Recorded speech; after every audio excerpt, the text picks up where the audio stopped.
Long ago, there was peace in Thedas. The gentle giant gardeners and curious spirits existed in a world alongside each other and the other creatures, such as dragons and unicorns. The dwarves were born of their Titan host, and the spirits were born of emotions. The Titans shaped the earth, and there was harmony. As they lived side by side, the spirits watched the dwarves tend to the Titans, and watching them gave the spirits an idea. Like the dwarves, they too wanted bodies, so the spirits made physical bodies from the earth. They made bodies from the Titans against their will, and thus the first elves were born. The spirits would use humans as templates for their new bodies instead of the dwarves, though the existence of humans and where they came from is still unknown. With this template, the spirits would create solid forms, becoming elves. One of the very first spirits to claim a body was Mythal. Using a glowing stone to create her body, the earth shook and rebelled against her creation, for Mythal and the first elves used the Titans' blood and bodies against their will. The lyrium gave the new spirits turned elves the same magic that they used while they were in the Fade. And with their new bodies and new lyrium powers, they were the best of their former spirit selves and their new physical bodies. The Titans' bodies were being used against their will to create for the elves, and this angered the Titans, and they fought back. And this began the First War, a brutal war that raged between the elves and the Titans. Mythal begged a spirit, Wisdom, to join her, to abandon his spirit form and use the Titans' bodies and lyrium to create his own physical body to stand alongside her.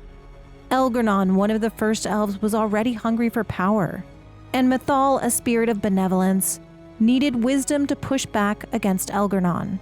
And so Solas took a body. He did not want a body, but she asked him to come, and so he did. The brutal war raged on until Mythal asked Solas to do the unthinkable. Despite his hesitation, he agreed, and Solas created a lyrium dagger, which would sunder every Titan from its spirit. He warned Mythal of its dangers, that severing the dreams from the Titans would drive them mad. It would create a disembodied blight of pain and anger. But Mythal and Solas believed it was the only way to end the war, and thus they did use it on the Titans, and in doing so created the blight. With Solas rendering the Titans tranquil, he captured their souls and made them forget. Now tranquil, they could no longer fight back. This was devastating to the dwarves. With their creators now tranquil, dwarves lost their connection to magic, and like their Titan hosts, they lost the ability to dream. And so they fled into the bodies of their fallen host, and this is where they would remain, creating the Deep Roads. Now, with the souls of the Titans being captured and claimed by the elves used that power to build the Golden City, the greatest empire Thedas would ever see. And it was still not enough. The Evanuris continued to use the power of the trapped Titan souls, and this continued misuse and torture twisted the Titan soul with rage. Despite the war between the elves and the Titans coming to an end, with the now tranquil Titans unable to fight back, the Evanuris still sought more power. The Titans became more blighted, more twisted with rage, and the elven people became enslaved to their new self-proclaimed gods. Using the Titan spirit and elven people as a source of power, they even looked to the high dragons, binding them as a source of power. And in doing so, they turned the high dragons into their archdemons. They had bound the dragon's life force to the Evanuris as both protection and power. Elgarn'nan, Mythal, ghilan'nain, Andrul, Falon-din, Dirthamin, Junay, and Selays all continued to rule as the mighty elven pantheon, all branding their slaves and gaining more power. They claimed godhood and demanded they be worshipped as such. Solas, unlike the rest of the Evanuris, did not bind himself to a dragon. He believed that to enslave another creature was immoral. He also did not take any slaves or brand them with Valasleen. And he alone stood against the other Evanuris, reminding the elves that like the Evanuris, he was not a god, and neither were they. During the war, the Evanuris had sworn to give up their powers when the war finally ended, but they went back on their word.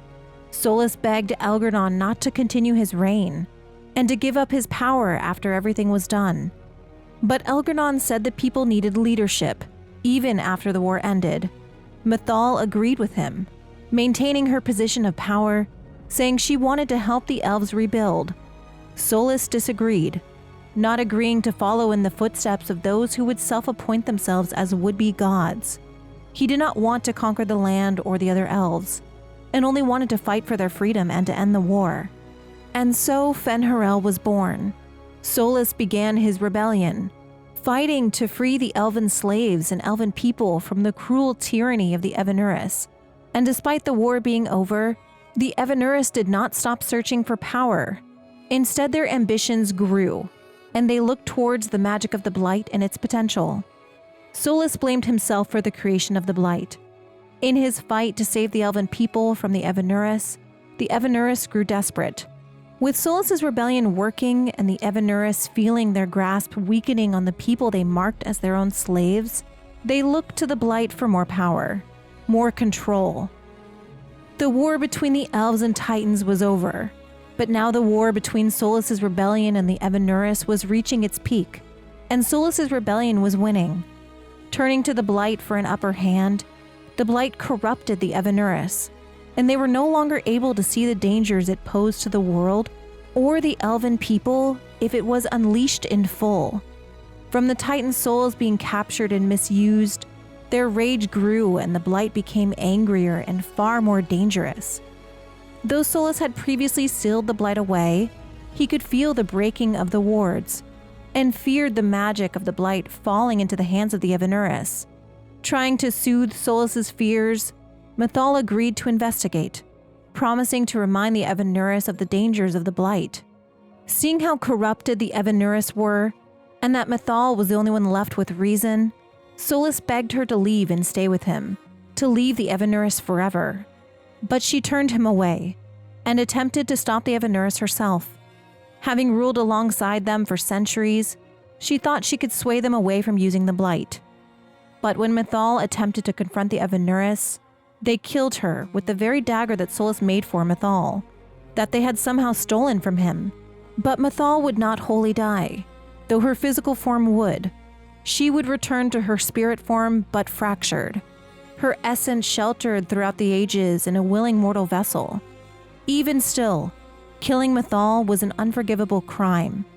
Solas knew the Evanuris were too hungry for power, and once they used the Blight and murdered Mythal, Solas put them in a forever sleep, exiled forever. To do this, he had to use a blood magic ritual, and he bound up the magic of the world behind a veil, and powered it with the blood of the Evanuris. And thus he locked them away in the Fade, chaining their life force to the veil. The Evanuris would now only exist to keep the veil in place, their lives now protecting the world from their blighted creations, and thus ghilan'nain, elgarn'nan, and Drool, Dirthamin, Salaise, Falon Din, and Junei were sealed away forever. The blood ritual Solas used took everything out of him to perform, and he was put in a deep, deep sleep for thousands of years, not realizing yet the consequences of his actions. One of Solas's mistakes, amongst many, was that in sealing the Evanuris away, their dragons remained free. As Solas had not bound a dragon to himself like they did, he did not fully comprehend the power of the binding. With the dragons being free, they became the conduit through which the Evanuris spoke to dreaming minds. The Evanuris used their connections to their archdemons to speak from the Fade, and they became the old gods. The veil changed everything. Elves lost their immortality and connections to the Fade, and magic were lost because of the veil, and the Elven Empire collapsed. The early human empire of Tevinter discovered the ancient Elven Empire in shambles, and they would build their own empire on what remained.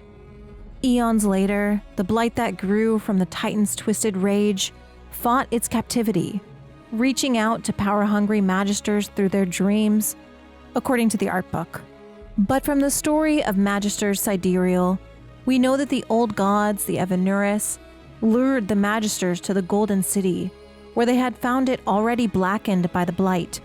And thus, this is how the blight was freed. Only a small part of the blight is what escaped when the magisters of Tevinter opened the Golden City, but this tiny fragment of it is what blighted the world. Terrifying as it is, most of it still remains in the prison souls created. The tiny fragment grew beneath the earth and grew into the blights that have affected the world. And these blights changed Thedas forever. I'll be doing more story videos like this moving forward. This is what I really always wanted with the channel, to do more lore-focused and more theory-focused videos, and not so much news updates or reviews or anything like that.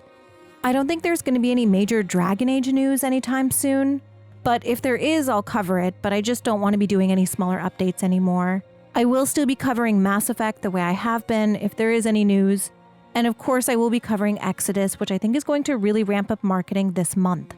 But videos like this will be the focus of the channel moving forward. So I hope you like this video, and hopefully, if you want more videos like this in the future, make sure to like, comment, subscribe, all that stuff. I do plan on making videos about each of the Evanuris, about the history of every blight, and a bunch of other different types of stories that happen in Thedas. So be on the lookout for that.